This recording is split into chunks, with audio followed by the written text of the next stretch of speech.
idea of the man, the woman, the soulmate, the person that you are traveling through life after life after life with, that you may or may not recognize in this lifetime or that lifetime. I had no idea that it could be done in a way that seems completely, utterly tangible for all of us. And I think there's tremendous hope in that. Did you realize that when you read the books? Did you see the hope in their soul journeying together? I did, to an extent. I saw that this was the great romance. This was, the true soulmates.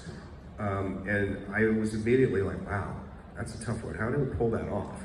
Because it's asking a lot to buy into that concept. It is. And Diana did a beautiful job in the book, but now you're really dependent on you gotta have real chemistry in that casting, which we fortunately found. You know, and how you deliver the show week after week to make it believable and grounded, and that you can feel the power of that love overcoming all these other obstacles was a real challenge, you know. And it was absolutely. It's a philosophical idea about what is the nature of love. You know, those books and that show say there is one true love. I'm not sure that's true. There can be many loves, you know. Yes. Love is a many splendored thing. But for that show, you had to lean into it and you had to embrace it. You had to completely believe in it. So when we were working on the show, we too had to believe it. We believed in the writer's room, and you just had to always keep it front and center that this can't be broken. You have to keep an eye on this. I think that is absolutely remarkable. I really do. And I think when I say hopeful, and it's true, there are many, many loves. You're all out there. You're all in love with each other, admit it, right?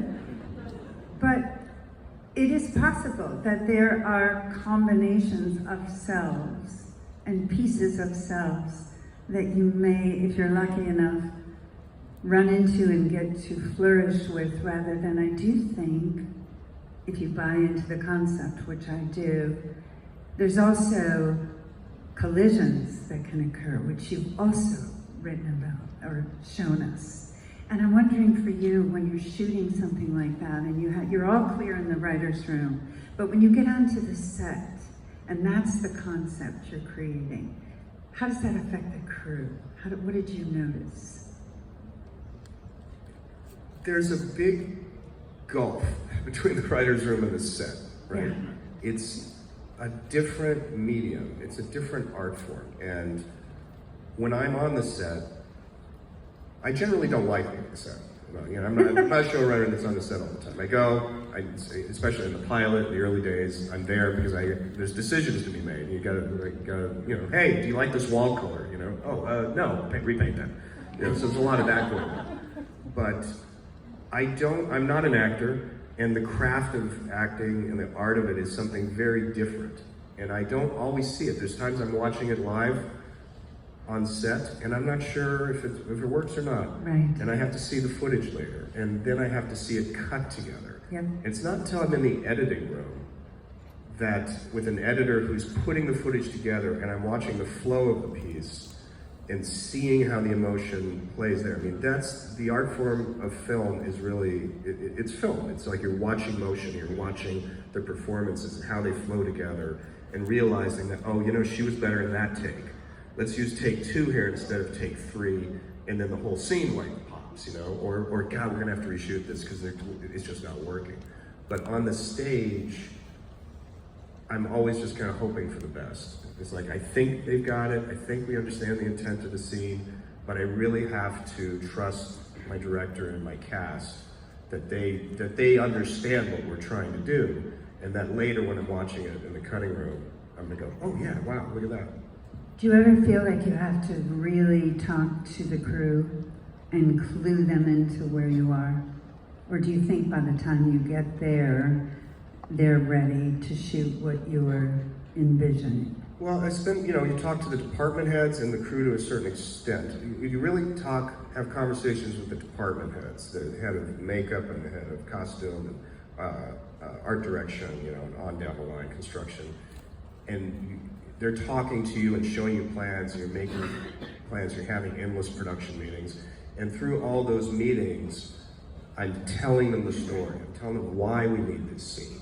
Why am I going to spend all this money on this set? This set's really important. Oh, we're over budget? That set's not important because the story is this. And so you're trying to give them, everybody on the production, a sense of what the overall picture is. This is what we're all trying to accomplish.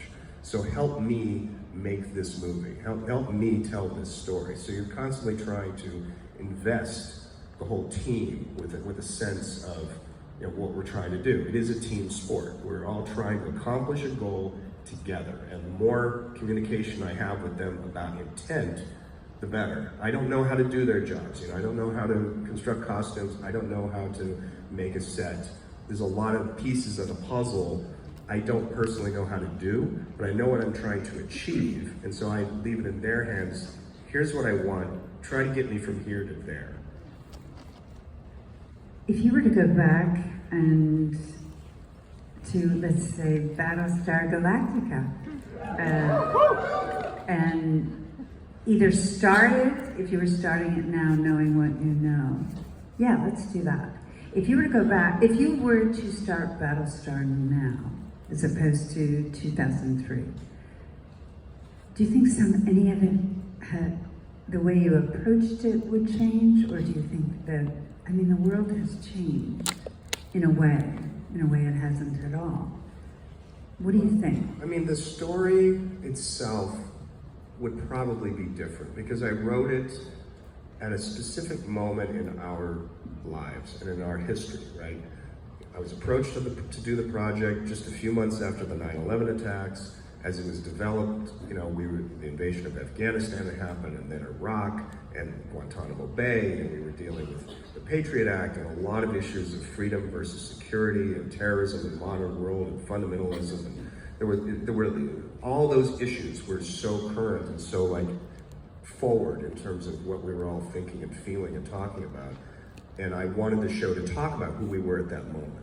So if I was creating Battlestar from scratch today, I'd have to really, I don't know, it's so hard to let go of what the show became, and I don't know what the construct would be today. It would probably be similar. I would still try to approach it with the same attitude I approached the original, which was I want to preserve the framework of what the original was. I want it to be recognizable as Battlestar Galactica and honor the original and say it's still, it's a warship, an aircraft carrier in space, guiding a ragtag civilian fleet, running from the Cylons, after an apocalyptic attack. And it's about their society and what are the pieces of their civilization they choose to carry with them, what's important to them, what does it mean to be a democracy. And then getting down into the weeds, then it would be different. It would all be informed by the last 20 years, what we've gone through. And what we're going through. What we're going through. Oh my goodness, what a week, huh? How much time do we have left? 10 minutes. Are we doing questions? No? No question. Okay, no. We're